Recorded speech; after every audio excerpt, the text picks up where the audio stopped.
आप देख रहे हैं नवोदय टाइम्स पंजाब केसरी टीवी। देश के अंदर ओमिक्रॉन के मामले जैसे जैसे बढ़ रहे हैं, ऐसे ही कोरोना के जो केस हैं वो भी लगातार बढ़ रहे हैं। अगर दिल्ली की बात करें तो दिल्ली पिछले दिनों ओमिक्रॉन के मामले पर नंबर 1 रही है और अब नंबर 2 पर आ गई है। लेकिन कोरोना के केस जिस तरीके से लगातार अगर पिछले 24 घंटे की बात करें तो 1313 मामले सामने आए थे। लेकिन अभी तक अगर पिछले 24 घंटे की बात करें, जो जो मामले सामने आए हैं, इसकी वजह से लगातार कोरोना के केस बढ़े हैं। और इसकी क्या वजह है, हमारे साथ मेडिकल एक्सपर्ट और दिल्ली वैक्सीन कमेटी के सदस्य समीर भाटी जी हैं।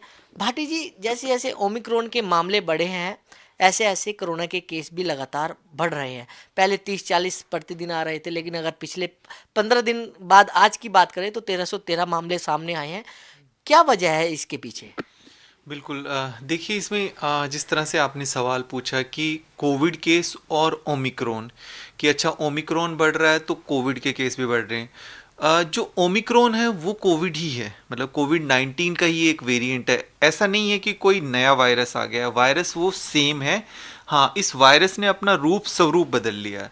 जैसे हम वायरस से बचने की कोशिश कर रहे हैं, ऐसे ही वायरस भी हमसे बचने की कोशिश कर रहा है और वो इसी बचाव में अपना रूप बदले जा रहा है।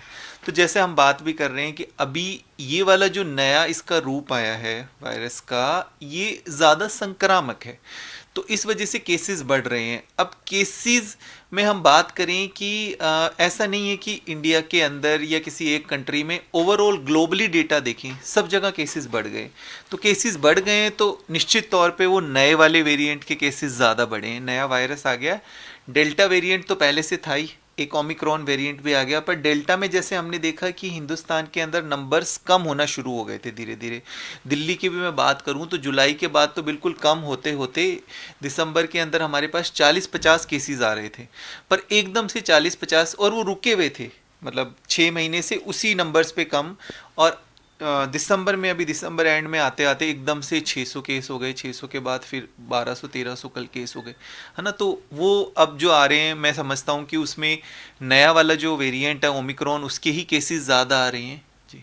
लेकिन सर, ये कैसे डिफाइन होगा कि ये कोरोना है या फिर ये ओमिक्रॉन वेरिएंट है? ये कैसे डिफाइन, लोग, क्योंकि लोगों के अंदर शंका भी है कि मान लिया कि मेरे अंदर ओमिक्रॉन तो नहीं हो गया है या मेरे को कोरोना तो नहीं हो गया है। हाँ, देखिए जो कोरोना है, कोविड-19, जैसे मैंने बताया, ये जो वायरस है इसका जो सबसे पहले हम बात करें, अल्फ़ा वेरिएंट एक आया, फिर उसके बाद बीटा, आपका गामा और डेल्टा, ये सब वेरिएंट के अलग अलग नाम है। जैसे जैसे वायरस ने अपना स्वरूप बदला, अभी तक हमने जैसे देखा कि जो सबसे खतरनाक रहा कोविड-19 का जो वेरिएंट है, जो स्वरूप, वो था डेल्टा, जिसकी वजह से सेकेंड वेव भी आई थी, है ना। अब इसके बाद अभी ये ओमिक्रॉन एक आया है, तो ये भी कोविड है, वो भी कोविड है। कोई ऐसा नहीं कहेगा अच्छा मुझे कोविड है कि ओमिक्रॉन है। हाँ, इसमें सवाल ये है कि क्या डेल्टा से कोई इन्फेक्ट हुआ है या ओमिक्रॉन से इन्फेक्ट हुआ है ना।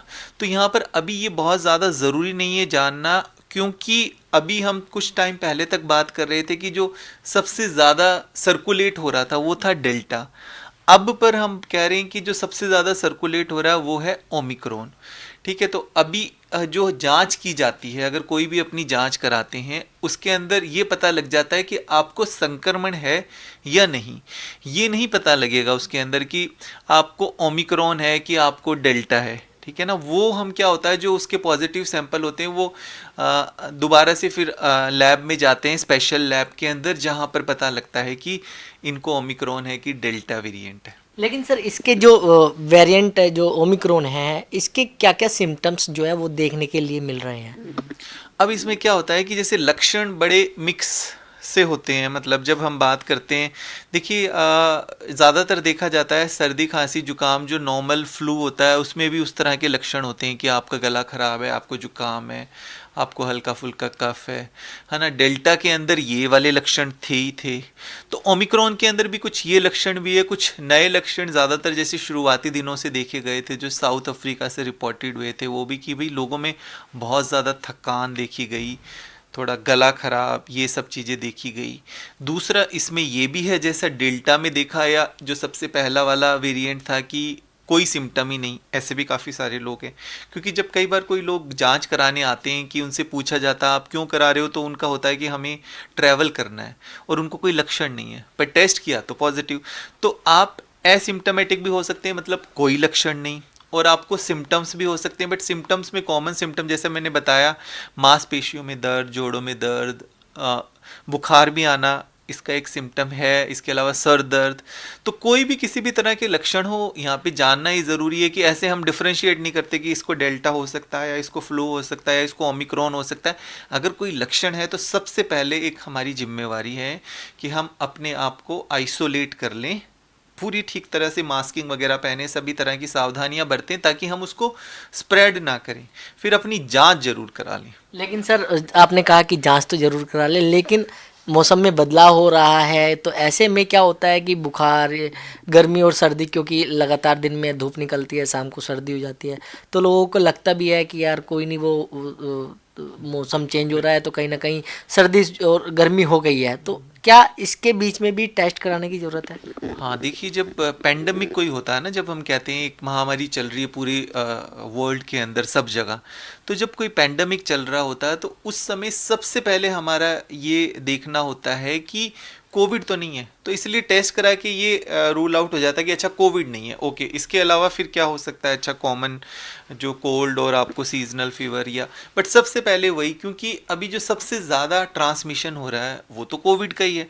हम देखें जिस तरह से कुछ राज्यों से खबर आई है, महाराष्ट्र वगैरह से, कि वो उन्होंने कहना शुरू कर दिया है कि हमें लग रहा है कि कम्युनिटी ट्रांसमिशन हो गया है। तो कम्युनिटी ट्रांसमिशन का मतलब क्या हो जाता है कि जैसे अभी तक हम बात कर रहे थे कुछ दिनों पहले तक कि जो विदेशी यात्रा कर कर आए हैं विदेशों से, उनमें देखा जा रहा था कि संक्रमण है और संक्रमण के बाद पाया गया कि ओमिक्रॉन है।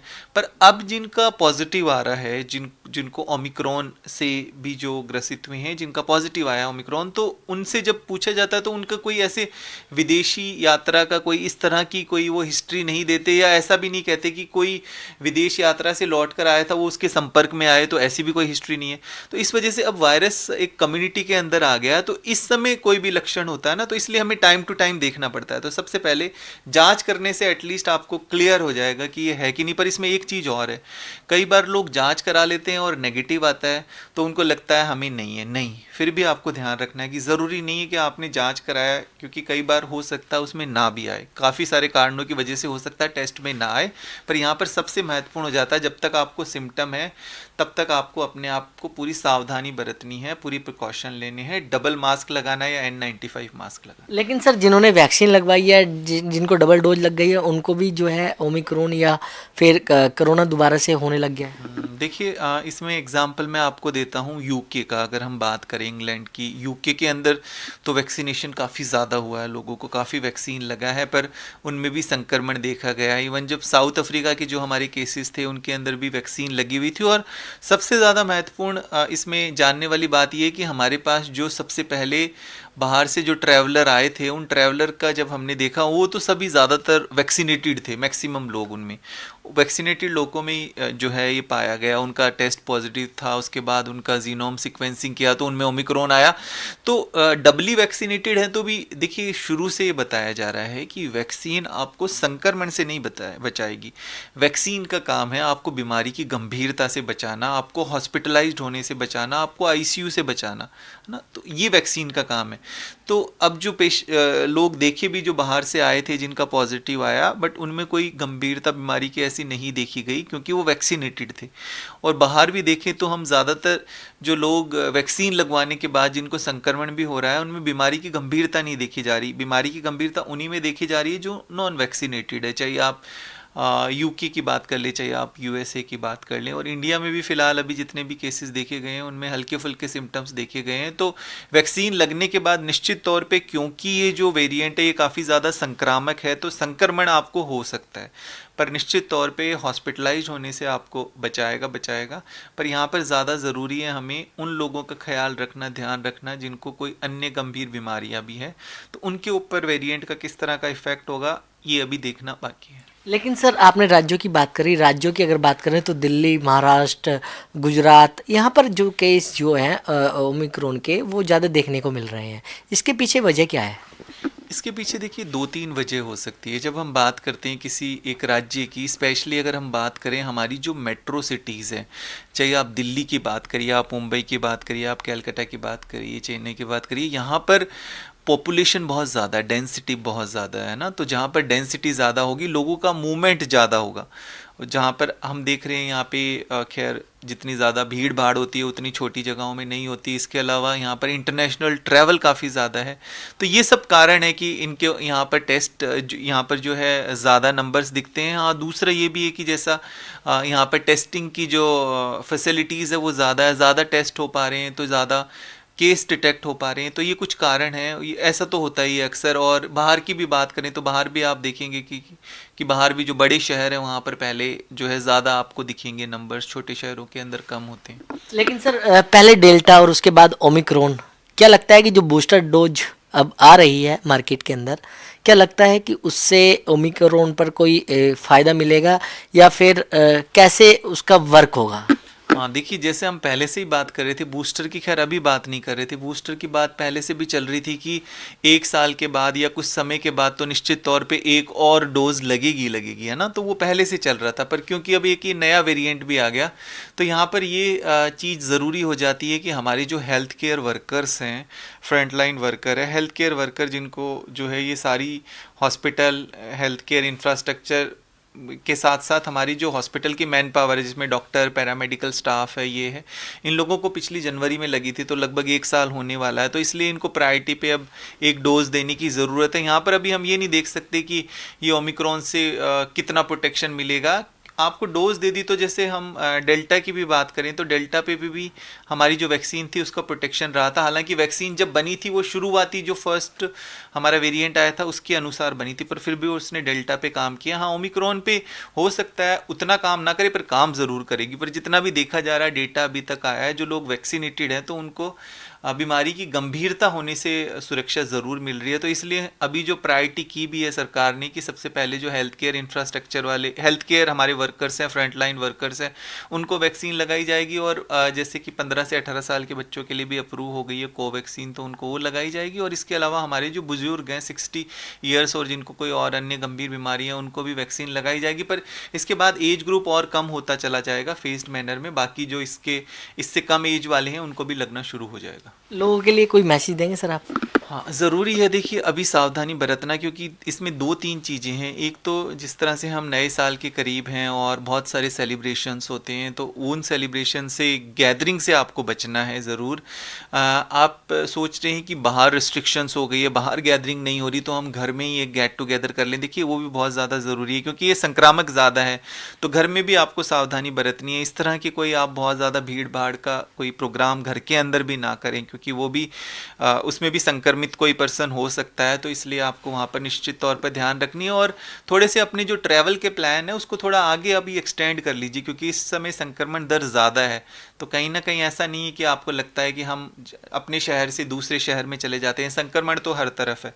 तो आपको अननेसेसरली ट्रैवल को अवॉइड करना, और बहुत ज़्यादा ज़रूरी है कि आपको कोई बहुत काम ऐसा नहीं है ज़रूरी अननेसेसरली, तो आपको इधर उधर मूवमेंट अपनी नहीं करनी है।